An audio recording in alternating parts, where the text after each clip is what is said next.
2, 1! Natutuwa naman ako dahil yung mga pribado sektor na i-inspire na muling ibangon ang lungsod ng Maynila. Na patigasilin ng mga muscle nila para tayo api-apihin. Siga-sigaan, wala na. Sa Baseco, normal ang pamumuhay. Nako, ito na nga mga kois, mga gayas eh. Yung matagal na po anang request ng taga Baseco. Natupad na po mga kois, mga gayas. Bakit? Opening of the newly rehabilitated Baseco Amadom Basketball Court. Sabi ko sa inyo pag si Yorme talagang nakaupo lahat ang request nyo, matutupad talaga ang lahat ng mga yan. At hindi lang yan, malayban po ay sa pag-opening ng covered court dyan sa Baseco ay namimigay po. Ayan ang sinasabi natin Talagang bilis kilos. Ayan po yung tatak ng ating buteng Yorme Isko Moreno. Bilis kilos. Dahil alam nyo ba? Siguro hindi nyo alam. Alam nyo na pala kasi kahapon lang ito nangyari mga gayas. Christmas Noche Buena Box Distribution at the Benigno Aquino Covered Court in Baseco. Kasabay po yan sa opening mga kois, mga guys. Talaga itong Yorme Isko Moreno natin. Talagang laging nangunguna, hindi nagpapahuli. Yan po gusto ng Manileño. Bakit? Kasi sila yung priority Walang nakawan dyan sa City of Manila. Talaga kung ano yung dumating na pira, andon agad pinamudmud sa taong bayan or sa kalinisan o kahit ano pa man na masasiguro natin yung transparency ng ating buteng Yorme Isko Moreno. Parakan. At yan po ang mapapanood natin sa video ito mga kois, mga gayas. Alam niyo mga kois, mga gayas? Well, ito po, na-appreciate ko po lahat ng yung mga like, shares, comment, especially yung subscribes mga kois. Mas lalo na kung magpa-super chat kayo. Ayaw na. Bagong lahat, Merry Christmas in advance and Happy New Year po sa ating lahat. Laban na po tayo. Talagang sa nasyonal, magulo, pero dyan sa City of Manila, palagi lang tayong masaya dyan. Basta dyan si Yorme Isko Moreno. Naku, walang katulad talaga. Yan pong mapapanood natin. Kaya kung bago naman po kayo sa aking YouTube channel, please follow, like, and share, and subscribes. At yung mga luma na kayong subscribers, like, comment, and share po. So without further ado, let's begin! Kasama na rin po natin yung umaga, ama ng lungsod ng Maynila, Mayor Francisco Isko Moreno Domingoso. At kasama rin po natin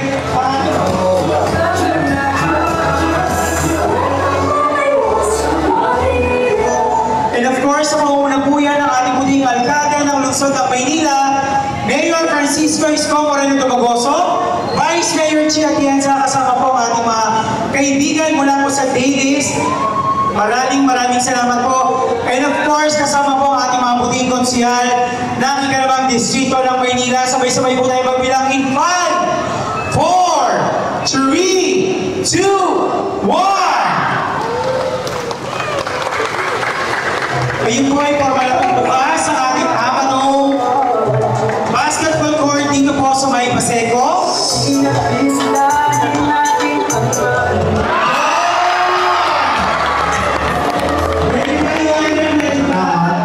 Sa ating dating congressman na ama ng ating litikam, si Kong Amado Bagachin, nung tinatag itong court na to.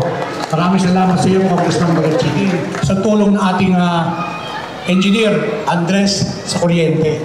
At makikita nyo, sa kagalingan ng ating alkalde, isang utos lang niya at narito na at may palaruan na mga bata dito. Kaya palakpakan natin ang ating napakagaling alkalde, si Yorme Isko Moreno Domingoso. And nandito ako para ipakilala ang isang tao na alam ko mahal na mahal nyo na. Alam ko kahit hindi ko siya ipakilala sa inyo, alam ko, yun lang kilala nyo na siya. Pero, gusto ko lang alamin nyo na ang tambalan namin nagsimula ko lang nung siya ay isang konsihal sa Tulo. Vice Mayor Chia Atienza at sa ating barangay chairman, Chairman Diana at mga kagawad, Secretary Treasurer Canot, XO at mga lupong tagapamayapa, sa ating SK Chairman Anderson, at mga SK Kagawad, Paseco Paddlers, Paseco Fire Volunteers, at higit sa lahat sa ating mga tumutulong sa lungsod ng Maynila. Karapakan natin, Davis Paint, Miss Elaine Polar and Tess Udawin. Ayan. Marami. Tayo nga kayo. O, sa karapakan natin sila. Maganda ba yung court niyo? Nang usog lang ako. Natutuwa naman ako dahil yung mga privado sektor na i-inspire na muling ibangon ang lungsod ng Maynila. Yan, isa sa partner natin, Davis Paint.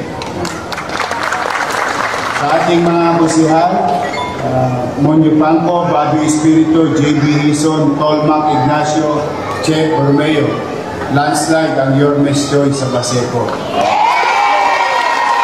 Mga nanay tatay ko, huwag kayong mag-alala. Ang importante, nandiyan na yung ilaw. Kuryente na lang. Baka mamaya, dumating na naman si Judy. Ma-Judith na naman ako. Judy.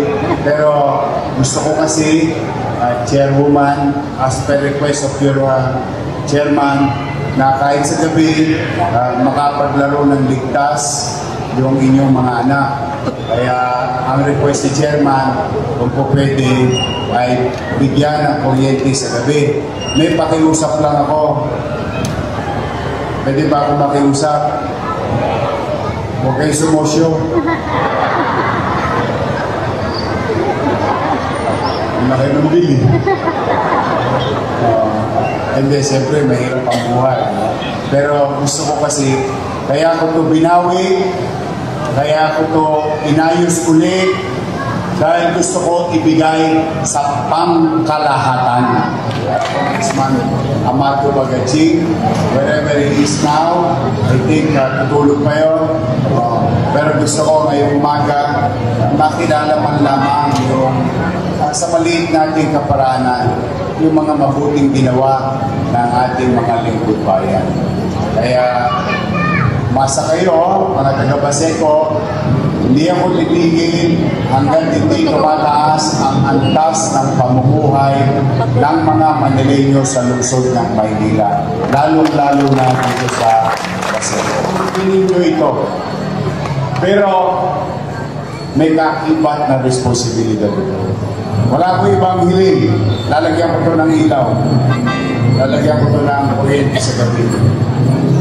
Ang hiling ko lang, huwag niyong gawin dugyot. Alam mo, ako is squatter din. Siguro naman, wala pa kayo rito. Alam niyo na yung parola. Sa kabilang ilaw, diyan ako lumaki. Noong araw, kusot at bubog lang yan, tambakan ng San Miguel. Yung planta ng San Miguel, dyan sa Del Pan. Kami, lagi ako sinasabihan nanay ko, di baling mahirap tayo, di baling squatter tayo, huwag tayo magindi. Yung kalinisan, hindi lamang gawain ng gobyerno, kundi gawain din to ng tao para sa kanyang sarili, sa pamilya at pamayanan kung saan siya napapapila.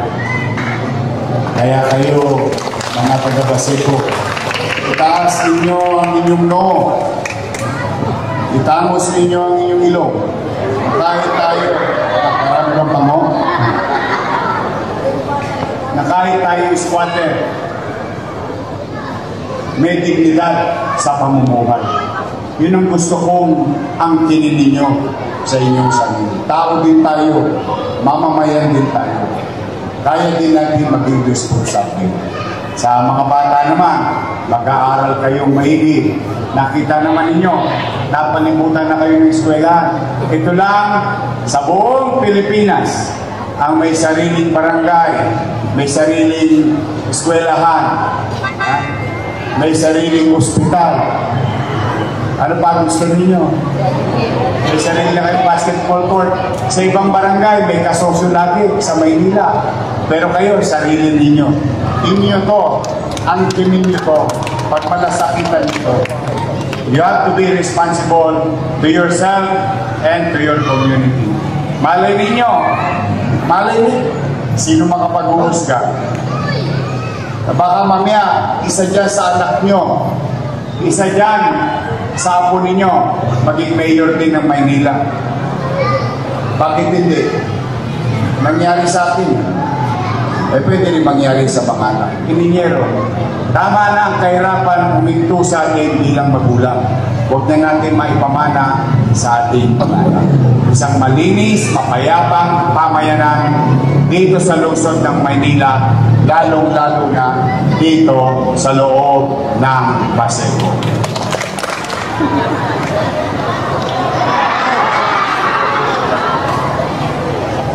Pasko na! Oh, may handa na ba kayo? Wala? Wala ba kayo handa?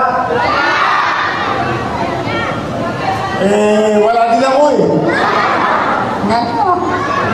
Oh, pero, sabi ko nga sa inyo, ako, galing ako sa wala. Galing ako sa squatter.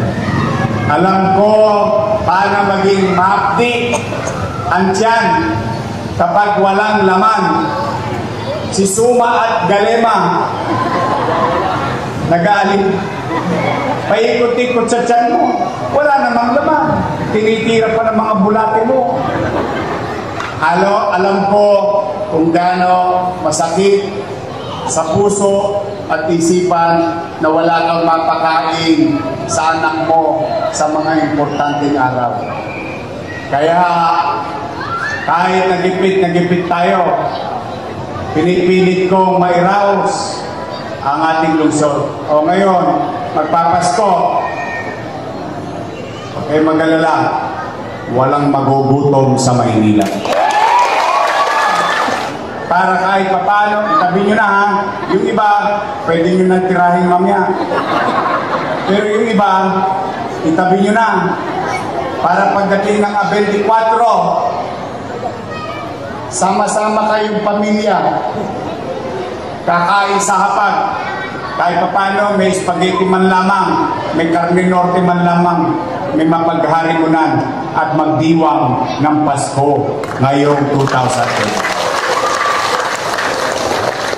Kaya, pumanatag kayo. Hindi ako titigil. Pipilitin kong magbuti para mairaos kayo.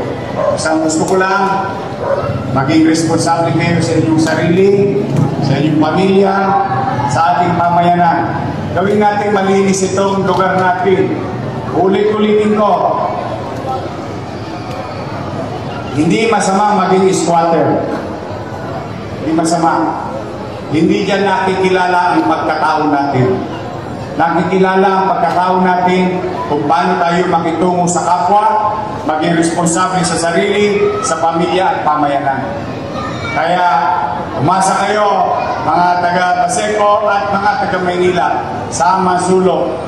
Kahit nagipit tayo ngayong taon, pinagpapasalamat ko sa Diyos, pinagpapasalamat ko sa Vice Mayor natin, sa mga kusyal natin, 740,000 plus families may mapaghaharimunan sa araw ng Noche Buena dito sa ating bansa. Gawa to ng pamahalaan para magkamit ng pangkalahatan.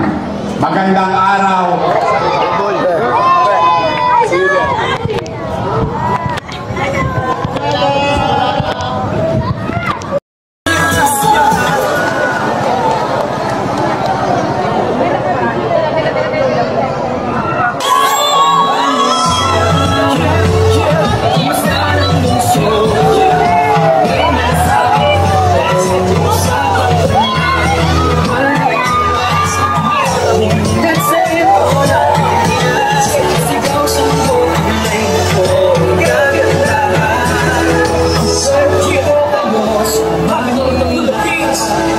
Ninyo, no? Yung matagal na hindi nagagamit ng mga kabataan, ng mga apo nyo. ng mga anak ninyo. Nabawi na natin, inayos, o maliwalas, para maibalik sa mga anak at apo ninyo na may laruan sila sa Baseco. Kanina, nakiusap ako doon sa Amadom. Nakiusap ako sa taong bayan doon, makikiusap na rin ako sa inyo. Pwede ba akong makisuyo? Panatiliin ninyong malinis. Kasi hindi naman ako ang gagamit nun. Sa yung kahinaan natin bilang mahirap. They are taking opportunity na patigasilin ng mga muscle nila para tayo api-apihin. Siga-sigaan.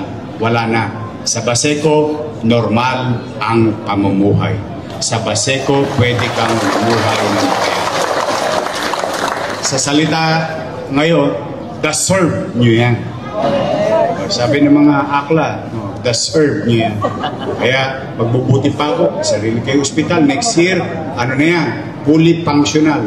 Napasa na yung ordinansa ng mga konsihal para sa doktor, nurses, lahat. So, after the DBM, ma-aprobahan yun, mag-hire na tayo. Yung x-ray ninyo, napondohan ko na 3 weeks ago. May sarili kayo. Mga gamit.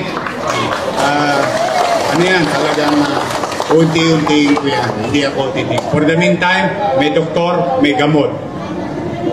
Pag wala akong maibigay ng gamot sa inyo, bibigay ko sa inyo, Kispirin. Yakapsul. Yung mga tolonges, bibigyan ko ng gamot. Togmolodon. Yung togko-ulo nila pag ginulo kayo. But I'm very... Sa mga lolo't lola ko, may isa pa akong darating. Siyempre, special child kayo sa akin. Meron akong regalo sa inyo. Di ba taon-taon, nung mayor ako, meron kayong laging regalo. May regalo ng pamilya, may regalo pa ang lolo't lola. Abangan ninyo yun. Ngayong ding December yun. Tapos yung inyong fourth quarter, October, November, December, unang bati ng taon, paldo ang mga lolo't lola. Pinipirin nyo yun, ha? Pasensya na sa mga kabataan, ha? Medyo priority ko lang yung mga lolo't lola. Huwag kayong mag-alala. Una-una lang yan. Darating din kayo dyan. Sila na muna. Ha? Sa mga lolo't lola ko, mga nanay, tatay ko, senior citizen, I love you. Mag-iingat kayo at pagpalain nawa kayo ng buong may kapag. Manila! God first. Thank you.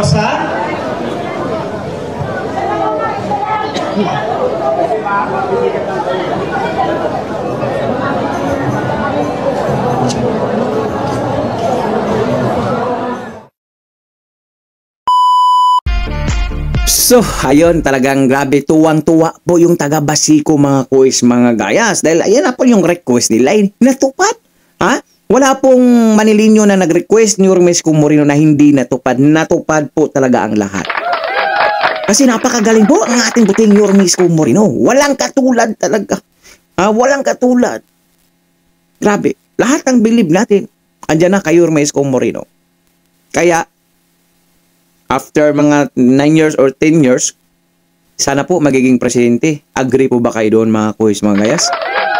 Kasi kitang-kita naman po natin yung credibility, yung mga galawan ni Yorme Isko Moreno, yung mga ginagawa, ay talagang kayang-kaya po niya yan. Gagawin po sa buong Pilipinas. Pagbigyan po natin. Kung ano man pong tatahaking landas ng ating buting Yorme Isko Moreno. Okay? At dahil lumabot po kayo sa dulo ng aking video, may karapatan po kayo mag-like, share, and subscribe. So for now, I'm Guy Manila. God first, God bless you, peace. Bye-bye. Sa lahat ng viewers ni Dodoy Te, ito, yun, steady lang kayo dyan sa Gedli. Please continue to watch the videos and please do subscribe. Ingat kayo. God first. Speed to the city streets. began to feel the fire. We ride